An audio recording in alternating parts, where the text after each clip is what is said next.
Lin প্রচন্ড ভেঙে পড়েছিল। সে চিৎকার করে কাঁদছিল। সে বারবার বলছিল, তুমি তো আমাকে কথা দিয়েছিলে তুমি ফিরে আসবে। তার হাত দিয়ে রক্ত পড়ছিল। তারপরেও সে বরফের মধ্যে ইউনকে খুঁজে বেড়াচ্ছিল। হঠাৎ করেই একজন ইউনের ব্যাগটা পেয়ে যায়। তারা বলতে থাকে সে কাছাকাছি আছে। লিন সেটার ভিতরে কাগজটা দেখে, যার অপর প্রান্তে ইউন লিখেছে, আমি তোমাকে কথা দিচ্ছি আমাদের ভালোবাসা পাহাড়ের মতোই থাকবে। লিন খুঁজতে খুঁজতে ইউনের হাত পেয়ে যায়। এরপর সবাই মিলে গর্ত করে তাকে বের করে। এখানে সিন কাট হয়ে যায়। এরপর 1 মাস পরে সিন দেখানো হয়। ইউন এখন আগের চেয়ে অনেক সুস্থ এবং এখন তারা রাজনীতিতে ফিরে যাচ্ছে। ইয়াং বলেছে যে তার এখনো কিছু কাজ বাকি আছে, সেগুলো শেষ করে তারপর সে রাজনীতিতে যাবে। এদিকে বাড়িতে বর্ণনা বলতে থাকে ওরা ফিরে এসেছে অথচ বিয়ের নাম নিচ্ছে না। কারণটা কি? আজ ওদের সঙ্গে আমাদের সরাসরি কথা বলতেই হবে। তারা তাদেরকে ডেকে আনি। লিন আর ইউন দুজনেই বলে যে আমরা এগুলো বিষয় তাড়াহুড়ো করতে চাই না, সময় নিয়ে ধীরে সুস্থে তারপর করতে চাই। বাইরে আসলে ইউন মনে বলে বুঝতেই পারছি না ও বিয়ের কথা শুনে রাজি কেন হচ্ছে না। অন্যদিকে লিন মনে বলে বিয়ের পোশাকটা পর্যন্ত আমি ঠিক করে ফেলেছি, অথচ এই ব্যাটা আমাকে প্রপোজই করছে না। ইউন বলে শুনেছি তুমি নাকি কাপড়ের দোকানে গিয়েছিলে, তুমি কি বিয়ের পোশাক দেখতে গিয়েছিলে? সে বলে একদমই না, নতুন ড্রেস দেখতে গিয়েছিলাম। আমি শুনলাম আপনি নাকি ভালো দিন খুঁজছেন, বিয়ের জন্য খুঁজছেন।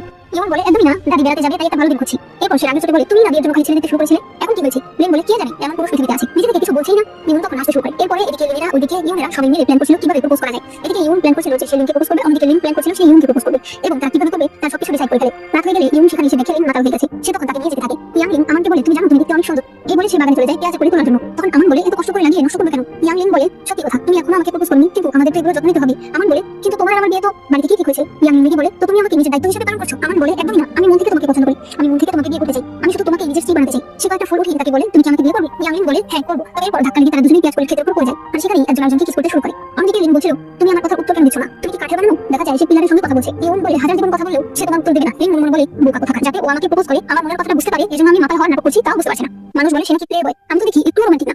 ইউন তাকে কোলে করে নিয়ে চলে যায়। পরদিন সবাই প্রস্তুতি নিয়ে আসে, কারণ আজ লিন ইউনকে প্রপোজ করবে, ইউন লিনকে প্রপোজ করবে। তবে লিনের বান্ধবীরা এসে দেখে তাদের বাসের পানির টিউবটাও ভেঙে ফেলেছে। আসলে লিন চেয়েছিল এখানে কৃত্রিমভাবে বৃষ্টি করাতে, যাতে বৃষ্টির মধ্যে সে ইউনকে প্রপোজ করতে পারে। তবে এখন সেগুলো নষ্ট হয়ে গেছে আর আমরা জানতে পারি এগুলো নষ্ট করেছে ইউনের বন্ধুরা। তারা ফানুস জ্বালাতে শুরু করে। তবে তখন উপর থেকে এরা পানি ছিটিয়ে দিতে থাকে, যার ফলে ফানুস নষ্ট হয়ে যায়। এরা চিৎকার দিয়ে উঠলে তারা বেরিয়ে আসে আর কথায় কথায় তারা বুঝতে পারে তারা দুই দল একে অন্যের প্ল্যান নষ্ট করে দিয়েছে। এরাও এই কথা শুনে বলে তার মানে তুমিও আমাকে প্রপোজ করতে এসেছিলে। ইউন বলে আমি এত কিছু পাবো না, তুমি বলো তো তুমি কি আমাকে বিয়ে করতে রাজি কিনা। লিন এরপর তার নিজের তৈরি করা একটা গিফট ইউনকে দেয় আর বলে বিয়ের দিন এটা তুমি মাথায় করবে, তুমি কি আমাকে বিয়ে করবে? তবে ইউন ভাবিয়ে বলে ভেবে দেখি। তখন বাকিরা সবাই বলতে থাকে হ্যাঁ বলো হ্যাঁ বলো। ইউন তখন রাজি হয়ে যায়। চুয়ান তাদের উপর পপি ছিটিয়ে দিচ্ছিল। তখন সে বোকা পানি নিয়ে আসে, কারণ রাজকুমারী আনতে বলেছিল। আসলে তারা এখানে কৃত্রিম বৃষ্টি করতে চেয়েছিল। ইয়াং পানি দেখে তাদের উপর পানি ছিটাতে শুরু করে। এরপর ইউন ইয়াংয়ের কাছ থেকে একটা জেট নিয়ে বলে আমি জিয়াং শহরে যাচ্ছি। সে লিনকে নিয়ে নৌকা যেতে চাইলে সে বলে আমরা এখন কোথায় যাবো? ইউন বলে জিয়াং শহরে। সে বলে সেখানে কেন? ইউন বলে কারণ আমি আগে তোমার ঘর জমি হতে চাই। সে তাকে তার সেই ছোট্ট বেটা দেখায় আর বলে মনে রাখবে আমাদের ভালোবাসা চিরকাল পাহাড়ের মতোই থাকবে। এরপর তারা দুজনেই নৌকায় উঠে পড়ে। এদিকে এরা সবাই আনন্দ করতে থাকে আর এখানেই এই ড্রামাটি শেষ হয়ে যায়।